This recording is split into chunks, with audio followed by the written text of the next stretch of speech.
Good morning everyone. If you're wondering why I'm dressed like this, it's Easter and I'm trying to make a bit of an effort to be colourful. In fact, check this out. I've got one better actually. Oh, look at that. Look at that. So today I'm going to be talking about fear around lucid dreaming. Now typically when people start lucid dreaming they find that they get overexcited and this causes them to wake up prematurely. But for me it wasn't so much excitement as it was fear. Now I don't really know what it was that I was afraid of, but I found that once I got lucid I typically start to panic and this would cause me to wake up. Now thinking about it, I'm not sure if it was because with the sudden realisation of becoming lucid there was this moment of, oh, okay, I've got to stabilise it, and what am I supposed to do next? There was just a lot of anxiety about what I was supposed to be doing, so typically I would wake up from that.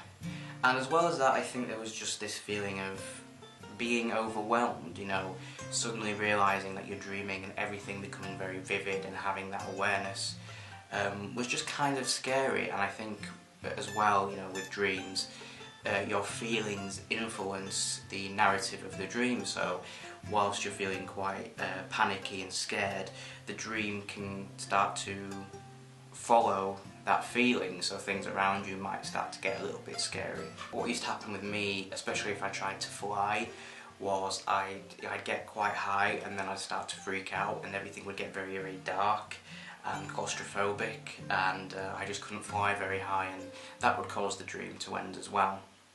So how I combated this was, it was quite early on, it was sort of my first proper lucid dream as I call it, and once I had gotten lucid I noticed that the fear was starting to set in, I was panicking, and the first thing that I did was I ran to the nearest door, and when I went in there I found Rara, the real TheRaRaRabbit. And what I did was I sat down next to Rara and everything started to go dark again, and I could feel that the dream was ending, and Rara basically told me that not to panic, that I was safe, that nothing was going to hurt me, that the dream was, you know, my dream, it was my mind, you know, nothing could hurt me there. And I started to relax a little bit then, and I started to just kind of focus on my breathing, kind of focus on keeping myself very, very still and anchored into the dream. So once I'd done that, I actually felt quite stable. It was the first time I'd had a lucid dream where my emotions weren't getting in the way of the dream, and it was the first time I'd had a good level of conscious awareness and was able to control the dream to some extent, which is kind of why I would consider it my first proper lucid dream.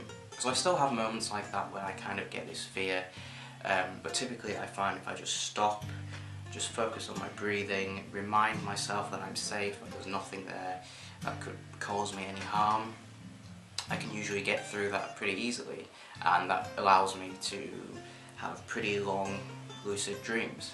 So if you're someone who kind of has that experience as well, I would recommend doing that, just, you know, as a stabilisation technique, just to focus solely on your breathing and just keeping yourself very still and reminding yourself that ultimately there's nothing in the dream world that's going to hurt you, everything is completely safe. So that's it for today guys, I hope that was helpful to some degree. If you would like to support me on Patreon, you can, there will be a link to that in the description. As well as that, you can also get 20% off on any Vivid Dream product, and there will be a discount code and a link to that also in the description. So thank you very much for watching guys, I've been Max, aka TheRaRaRabbit, and I'll see you in the next video.